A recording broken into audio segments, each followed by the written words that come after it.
Hello दोस्तों, स्वागत है मेरे यूट्यूब चैनल डियर किराना बिजनेस में। फिर मैं लाया हूँ एक और नई वीडियो।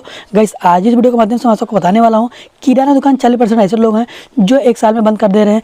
क्या वजह है? हम किराना दुकानदार को किन परिस्थितियों से झेलना पड़ रहा है, किन किन परिस्थितियों की वजह से हमारी दुकान बंद होती चली जा रही है, क्या वजह है? तो इस वीडियो में बने रहिएगा। अगर आपको मेरी वीडियो पसंद है, मेरी वीडियो को लाइक करके चैनल सब्सक्राइब कर लीजिएगा। क्या आपने कभी व्यापारी को आराम से व्यवसाय चलाते हुए देखा है? नहीं, क्योंकि किराना दुकानदार को अपनी दुकान चलाने के लिए बहुत अच्छी खासी मेहनत करना पड़ता है। तो गाइस, जो मेरा इतने सालों का एक्सपीरियंस है, मैंने अपने एक्सपीरियंस के हिसाब से 4 ऐसे पॉइंट है जो मैंने नोट किया हुआ है। अगर आप एक किराना दुकानदार हैं तो इस वीडियो को जरूर देखिएगा, क्योंकि ये वीडियो आपके लिए बहुत हेल्पफुल वीडियो होगी। तो चलिए बढ़ते हैं वीडियो तरफ और जानते हैं 4 ऐसे पॉइंट, 4 ऐसी परिस्थितियाँ जो हर दुकानदार के ऊपर आता है, हर दुकानदार सामना करता है। इस चीज़ से अगर आप इस चीज़ को जान जाते हो ना, तो आपको किराना दुकान करने में बहुत आसानी होगी। किन किन वजह से हमारी दुकान नहीं चलती है, क्या वजह होती है जो अक्सर दुकानें बंद हो जाती हैं। चलिए बढ़ते हैं वीडियो तरफ और जानते हैं कि ऐसी कौन सी परिस्थितियाँ हैं जो हम दुकानदार को सामना करना पड़ता है। तो सबसे पहली बात गाइस, मैं आपको बता दूं कि पहला पॉइंट है बाजार का चढ़ाव उतार। देखिए, ये सबसे बड़ी प्रॉब्लम्स होती है और सबसे बड़ी परिस्थितियाँ होती हैं हम दुकानदारों के लिए, क्योंकि देखिए जो बाजार का उतार और चढ़ाव होता है ना, इसमें हम दुकानदारों को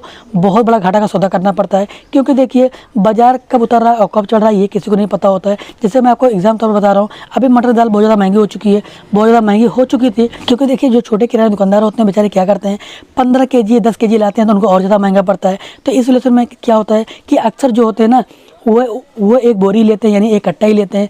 तो क्योंकि देखिए आपको पता ही है कि जो मटर दाल है, मटर दाल महंगी है, लेकिन अभी इस समय मटर दाल 5 रुपये डाउन हो चुका है। अब इस वजह में क्या होता है, जब छोटा किराना दुकानदार जब मटर दाल एक बोरी लाता है, जैसे कि मैं अभी एक बोरी लाया हूँ मटर दाल, अभी मटर दाल जो हमारी सेल है उतनी नहीं है, यानी कि अभी आधी बोरी बची है।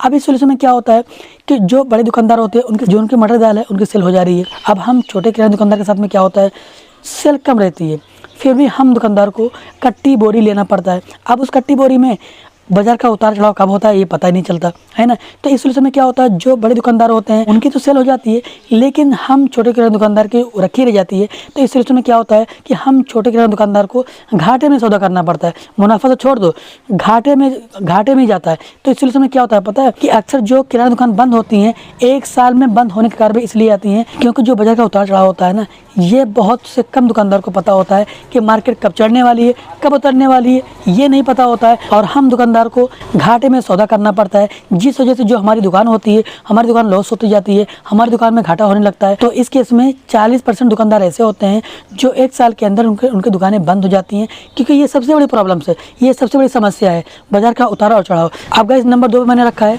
ग्राहक से पैसा वापस लेना। देखिए, ये सबसे बड़ी बात होती है, ग्राहक से पैसा वापस लेना। अगर आप एक दुकानदार हैं तो आपको ये पता होगा कि ग्राहक से पैसा कैसे लिया जाता है और किस तरह से पैसा हम ग्राहक से लें। क्योंकि देखिए सबसे बड़ी प्रॉब्लम्स होती है, सबसे बड़ी समस्या होती है हम दुकानदारों को, क्योंकि देखिए उधार तो करना ही करना है। अब जो कस्टमर होते हैं, कस्टमर बहुत प्यार से बहुत आराम से आपसे आते हैं और प्यार से माल लेके चले जाते हैं उधारी। अब इस स्थिति में जो हम दुकानदार होते हैं ना, समझ नहीं पाते हैं कि किसको देना है और किसको नहीं देना है ना। सबसे पहली बात मैं आपको बता दूं कि देखिए जब भी आप किसी भी कस्टमर को सामान दें, पहले उसकी जांच पड़ताल कर लें, आप उसे जानते हैं या नहीं जानते हैं। ऐसे कस्टमर को कभी भी उधार मत देना, क्योंकि आपको पता होगा अगर आप दुकान किए होंगे आपका कितना पैसा कितना बकाया होगा कस्टमर के पास। और इस केस में क्या होता है, जब कस्टमर आपसे सामान लेता है, यानी कि माल लेने के लिए, सामान लेने के लिए आपसे आता है, बहुत प्यार से बातें करता है, और जब भी वो सामान आपसे उधार लेके जाता है तो हम दुकानदार समझ नहीं पाते हैं इस चीज़ को और जान भी नहीं पाते हैं। जब वो कस्टमर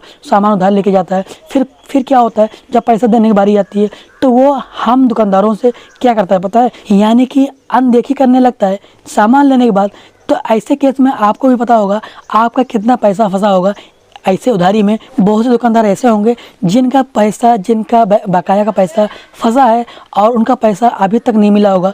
ये बात सही है? कमेंट सेक्शन में जरूर बताइएगा कि आपका उधारी कितना है। क्योंकि देखिए इस सिलसिले में क्या होता है, इस सिलसिले में ऐसा होता है कि हम दुकानदार पहले समझ नहीं पाते हैं और उधारी देते चले जाते हैं। क्योंकि देखिए उधार आप सामान दे रहे हो तो ये सोच लीजिएगा कि अगर 25% आप ये रखिएगा कि आपको वो पैसा 25% मिलेगा, बाकी 75% पैसा आपका मर जाएगा।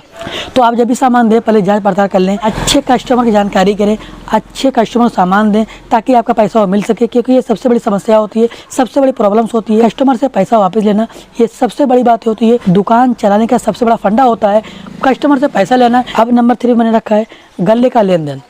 देखिए उधार देने के साथ साथ में जो गले का लेन देन होता है, जो हम दुकानदार बहुत अच्छे तरीके से जो नोटबुक होता है बहुत संभाल के बहुत अच्छे से रखते हैं।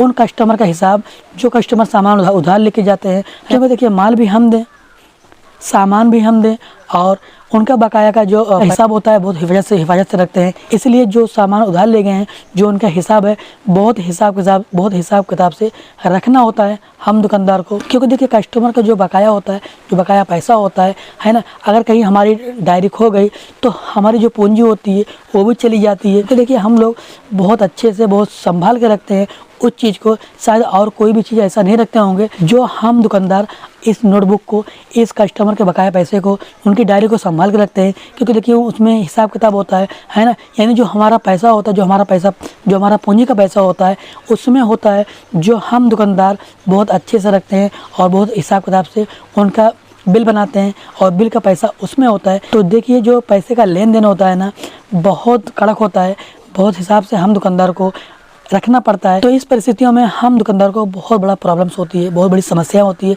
ज़्यादातर करके आपको ये प्रॉब्लम ज़्यादा होगी है ना बकाया को लेके, क्योंकि आपको ये चीज़ें पता होगी कितनी बड़ी दिक्कतें होती है ना। बकाया पैसा, उनका उधारी का नोटबुक रखना बहुत बड़ी दिक्कतें होती हैं, बहुत बड़ी समस्याएं होती हैं हम दुकानदार के लिए। अब नंबर 4 पे मैंने रखा है बड़े शॉपिंग मॉल की वजह से धंधे में नुकसान।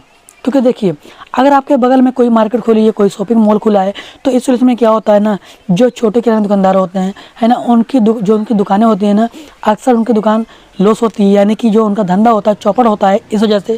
क्योंकि बहुत ज़्यादा फ़र्क पड़ता है हम दुकानदार के ऊपर। अगर आपके पास में कोई मॉल खुल चुका है या खुल गया है तो इस स्थिति में हम दुकानदार का बहुत बड़ा घाटा होता है, बहुत बड़ा नुकसान होता है। अगर आपकी दुकान इस लोकेशन पर है, कहीं अगर आप मॉल है आपके बगल में, तो आपको पता होगा कितनी बड़ी प्रॉब्लम्स होती है, कितने बड़े परिस्थितियों से हम दुकानदार गुजरते हैं। क्योंकि देखिए इस केस में क्या होता है, जब शॉपिंग मॉल खुल जाता है तो लोग वहीं पर जाना शुरू कर देते हैं और जो हम छोटे किराना दुकानदार होते हैं, हम दुकानदार के पास बहुत कम आते हैं कस्टमर। हम दुकानदारों का जो धंधा होता है ना चौपट होने लगता है, यानी नुकसान होने लगता है। क्योंकि देखिए आपको इस केस में, इस सोल्यूशन में क्या करना है, सबसे पहली बात, जो अक्सर कस्टमर 10 से 15 कस्टमर आपके ऐसे होंगे जो शॉपिंग मॉल से सामान खरीदना शुरू कर देंगे। तो इस केस में आपको अपने कस्टमर से अच्छा बर्ताव करना है, अच्छा व्यवहार रखना है अपने कस्टमर से। तो अगर आपकी दुकान इस लोकेशन पर होगी तो आप अपने कस्टमर से अच्छे बर्ताव करें, अच्छे से लेन देन करें और जहाँ तक हो सके उनको सामान स्कीम पर दें या फिर डिस्काउंट करके दें। क्योंकि आप जब भी डिस्काउंट करके देंगे या फिर कोई भी सामान फ्री करके देंगे, अगर आपके कस्टमर बने होंगे तो आपके कस्टमर कहीं भी नहीं जाएंगे। कुछ समय के लिए, कुछ टाइम के लिए भले शॉपिंग मॉल में चले जाएं, लेकिन बाद में फिर वही कस्टमर आपकी दुकान पर जुड़ जाएंगे। अगर आपके कस्टमर बने होंगे तो आप कमेंट करके जरूर बताइएगा कि हम दुकानदार और किन किन परिस्थितियों से गुजरना पड़ता है, किन किन परिस्थितियों का सामना करना पड़ता है। तो आज की वीडियो यहीं तक, फिर मिलेंगे एक नई वीडियो में।